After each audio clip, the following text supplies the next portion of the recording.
Schlapp joining us now, a former White House strategic senior advisor in the Trump administration, also Kate Monroe, Republican strategist. Thank you both for coming on. We do appreciate that. Mercedes, can I start with you? I know you've been covering the DNC late into the evening, you, I believe, along with Greg Kelly. Can you talk about what we've seen so far? And obviously, there's a lot to discuss in terms of what was not talked about in the room in the convention.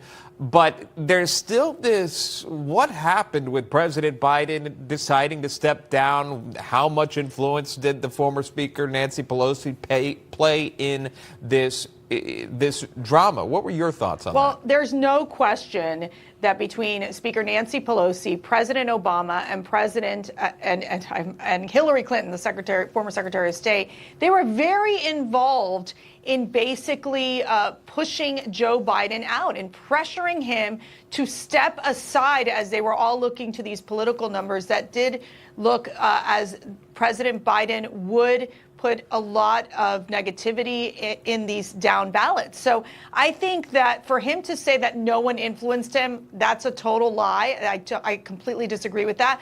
But we saw, and I don't say this lightly, we saw lie after lie after lie coming out of President Biden last night in his almost 49-minute speech, which in my opinion, it would have been the speech he would have given if he would have been the presidential nominee. And now what you're seeing is basically a man who has been humiliated, who has been dumped by his party, and is literally not even governing as we speak. I mean, this is the Democrat Party saying, thank you, but no thanks, get out. And they're shifting gears and obviously putting all of their time and energy into Kamala Harris. Right.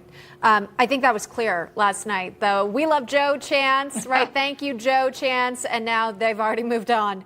Pelosi, as Sean was mentioning, was asked about potentially her role behind the scenes in the president dropping his reelection bid. Here's how she responded. Have you talked to him? Is my only question. What I have to do. Right. He made the decision for the country. My concern was not about the president, it was about his campaign.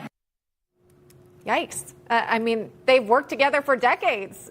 Not a concern for the president there. I don't know what their personal relationship looks like nowadays. But, Kate, just your thought on how this is being presented to the American public about what was going on behind the scenes with the decision.